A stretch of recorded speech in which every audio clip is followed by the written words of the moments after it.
कहते हैं कि लोकतंत्र में जनता सबसे बड़ी होती है, लेकिन लगता है कि आजकल लोकतंत्र में एल्गोरिदम का स्थान सबसे ऊपर है। जब तक जेन जी इंस्टाग्राम पर रील देख रहा था, तब तक सब ठीक था, लेकिन जिस दिन वही जेन जी जंतर मंतर पर पहुंच गया, सत्ता में बैठे मठाधीशों से सवाल करने लगा, उनके कर्मों की जवाबदेही तय करने लगा, सत्ता से लेकर संगठन, अब सबको जेन जी की याद आने लगी है। दिल्ली के जंतर मंतर पर छात्रों का आंदोलन हुआ, हजारों युवा सड़कों पर उतरे। संसद से लेकर सोशल मीडिया तक सिर्फ एक ही बात की चर्चा थी कि जेन जी सड़कों पर उतर आए हैं और सत्ता से सवाल पूछ रहे हैं। लेकिन इस पूरे घटनाक्रम ने एक और सवाल खड़ा कर दिया। अगर युवाओं से संवाद इतना ही जरूरी था, तो ये संवाद तब क्यों नहीं हुआ जब छात्र कई दिनों तक जंतर मंतर पर धरने पर बैठे थे। जेन जी के आंदोलन का ही कमाल था कि प्रधानमंत्री नरेंद्र मोदी को रात 12 बजे इंस्टाग्राम पर युवाओं से संवाद करना पड़ा और अपने मंत्रियों से भी युवाओं से सीधे संवाद करने के लिए कहना पड़ गया। अब राष्ट्रीय स्वयंसेवक संघ के सरसंचालक मोहन भागवत भी मुंबई में जेन जी और जेन अल्फा से संवाद करने जा रहे हैं। सवाल यह है कि क्या ये संवाद युवाओं की आवाज सुनने के लिए है या उनकी नाराजगी को शांत करने के लिए। आज सियासत में मोहन भागवत के जेन जी और जेन अल्फा के साथ होने वाली चर्चा पर बात करेंगे। आप देख रहे हैं द फेडरल देश, मैं हूं मनीष कुमार।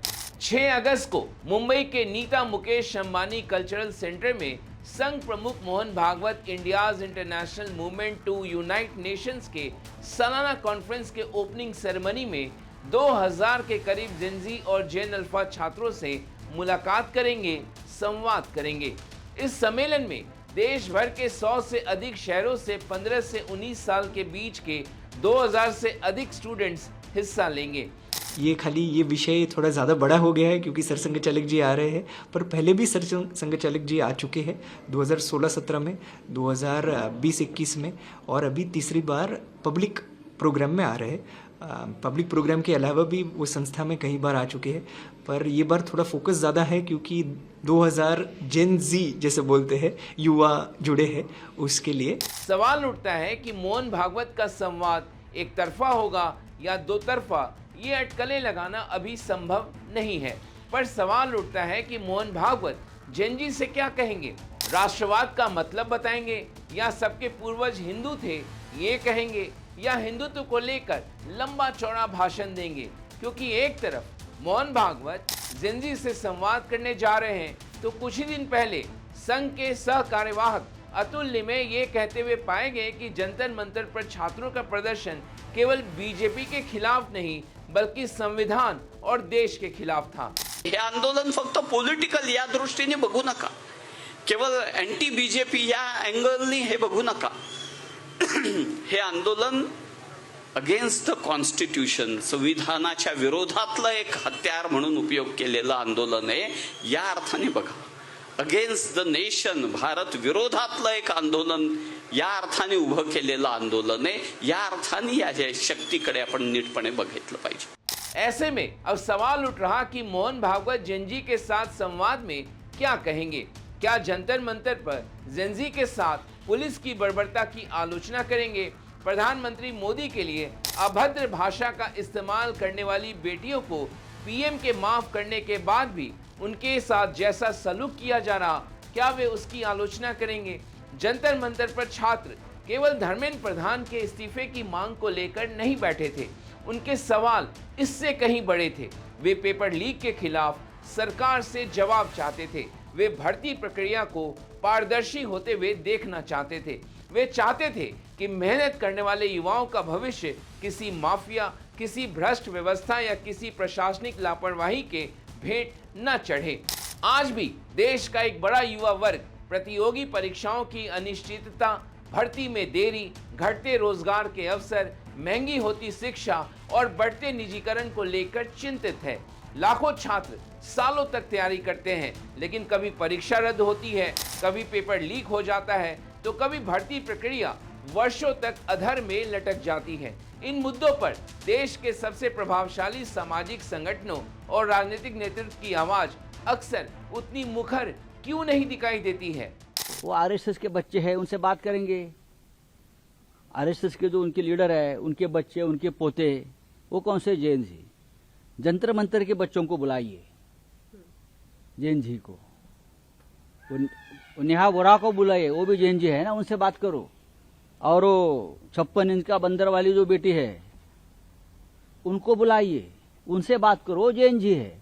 आरएसएस के पोते जो है, नाती है, वो कैसे जैन जी हो सकते हैं? दिल्ली के आंदोलन के दौरान पुलिस कार्रवाई को लेकर भी कई सवाल उठे। प्रदर्शनकारियों और विपक्ष ने आरोप लगाए कि छात्रों के साथ सख्ती बरती गई। बिहार के सिवान में भी छात्रों के आंदोलन के दौरान पुलिस की कार्रवाई को लेकर विवाद हुआ। इन आरोपों की निष्पक्ष जांच और जवाबदेही की मांग भी उतनी ही महत्वपूर्ण है। अगर लोकतंत्र में युवाओं की बात सुनी जानी है तो उनकी असहमति का भी सम्मान होना चाहिए। अब मोहन भागवत 2000 से अधिक छात्रों को संबोधित करेंगे। कार्यक्रम का विषय है दुनिया को जोड़ने में युवाओं की भूमिका, भारतीय तरीका। यह स्वागत योग्य पहल हो सकती है, लेकिन युवाओं के मन में सवाल सिर्फ यह नहीं कि उन्हें क्या भूमिका निभानी चाहिए। उनके सवाल ये भी हैं कि जो समस्याएं उन्हें सड़क पर उतरने के लिए मजबूर करती हैं, उस पर कौन बोलेगा और उस पर क्या कार्रवाई की जाएगी। अगर जेनजी देश का भविष्य है तो क्या केवल लच्छेदार भाषणों और उनके भीतर राष्ट्रवाद जगाने से उनकी समस्याओं का ठोस समाधान निकल आएगा? क्या रोजगार, शिक्षा, पेपर लीक, महंगी पढ़ाई, निजीकरण और अवसरों की कमी जैसे मुद्दों पर भी खुली चर्चा होगी, या फिर युवाओं से संवाद सिर्फ मंचों और सभागारों तक सीमित रहेगा? मोहन भागवत के जेनजी के साथ संवाद को लेकर कॉकरोच जनता पार्टी के संस्थापक अभिजीत दीपके ने कहा कि युवाओं से बातचीत अच्छी बात है, लेकिन अगर इस बातचीत का नेतृत्व भी युवा करे तो उसका असर और अधिक सार्थक होगा। मैं कहूँगा अच्छी शुरुआत है। एटलीस्ट अब कहा जाकर देश के युवाओं ने, चाहे वो आरएसएस के मोहन भागवत हो, नरेंद्र मोदी जी हो, या पार्लियामेंट में बीजेपी के एमपी हो, इन लोगों को कहीं ना कहीं मजबूर कर दिया कि अब तुम लोगों को जेनजी से बात तो करनी पड़ेगी। लेकिन मुझे ऐसा लगता है कि कुछ नए चेहरे को, यंग चेहरे बात करेंगे तो शायद कुछ फ़र्क पड़ेगा, क्योंकि इतने बुजुर्ग लोगों के साथ जेनजी से बात करेंगे तो जेनजी रिलेट नहीं कर पाएंगे। तो अगर मुझे एडवाइस देनी तो मैं एडवाइस यही दूंगा, try to bring some new and young faces and educated faces. Abhijeet दीपके की ये बात सिर्फ राजनीतिक टिप्पणी नहीं है, बल्कि बदलते भारत का संकेत है। आज का युवा प्रतिनिधित्व चाहता है, सहभागिता चाहता है और सिर्फ भाषण नहीं, जवाब भी चाहता है। लोकतंत्र में संवाद हमेशा स्वागत योग्य होता है, लेकिन संवाद की असली परीक्षा तब होती है जब सवाल असहज करने वाले हो। आज जेनजी यही असहज सवाल पूछ रहे हैं। पेपर लीक क्यों होते हैं? नौकरियां कम क्यों हो रही है? शिक्षा इतनी महंगी क्यों होती जा रही है? और जब छात्र इन सवालों को लेकर सड़क पर उतरते हैं तब उनसे संवाद क्यों नहीं होता? और जब उनकी बात सत्ता के गलियारों तक नहीं पहुंचती है, उन्हें सड़क पर मार्च निकालकर अपनी आवाज उठाने की कोशिश करनी पड़ती है, तो बदले में उनका स्वागत पुलिस की लाठियों में गड़ा हुआ नुकीला कील, पैलेट गन और आंसू गैस के गोले करते हैं। छात्रों के साथ जो बदसलूकी की जाती है और जो लोग करते हैं उन पर कार्रवाई भी नहीं होती। शायद यही वजह है कि देश की युवा पीढ़ी सिर्फ ये नहीं देख रही कि कौन उनसे बात कर रहा है, वह ये भी देख रही है कि कौन उनके सवालों का जवाब देने के लिए तैयार है।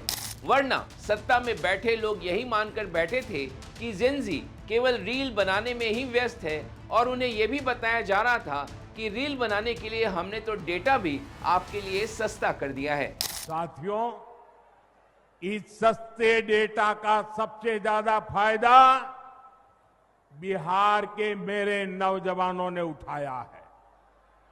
ये जो रील्स पर रील्स बन रही है ना, सारी क्रिएटिविटी दिख रही है, उसमें भाजपा और एनडीए की नीतियों का बहुत बड़ा योगदान है।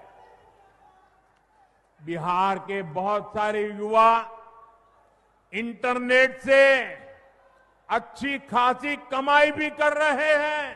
पर जेनजी के आंदोलन ने ये बता दिया कि कैसे इस जनरेशन को समझने में सभी भूल कर रहे थे।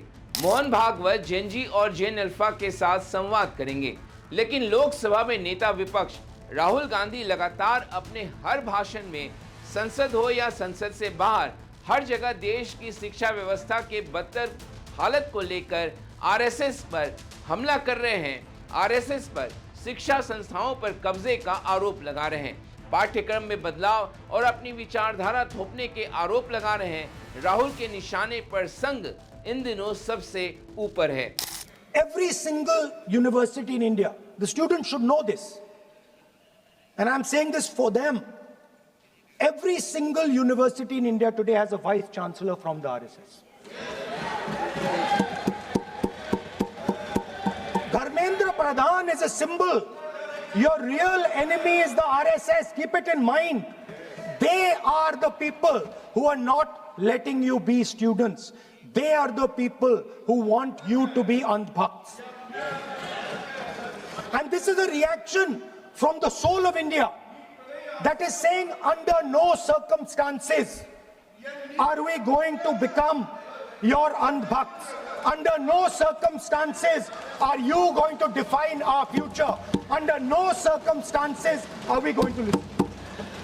तो जो बात राहुल गांधी लगातार जेनजी को बताते रहे कि कैसे आरएसएस देश की शिक्षा व्यवस्था के साथ खिलवाड़ कर रहा है, क्या मोहन भागवत इन बातों पर भी कुछ कहेंगे जिससे वे जेनजी का भरोसा जीत सके?